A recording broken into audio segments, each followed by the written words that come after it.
சொன்னவரும் மனைவி என்று சொல்ல வரும், மங்கை என்று சொன்னவரும் மனைவி என்று சொல்ல வரும்.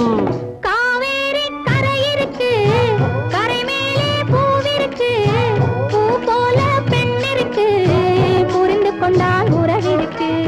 பஞ்சவர்ண கிளி இருக்கு, பழுத்து வந்த பழம் இருக்கு, நெஞ்சினிலே நினைவிருக்கு, நெருங்கி வந்தால் சுகம்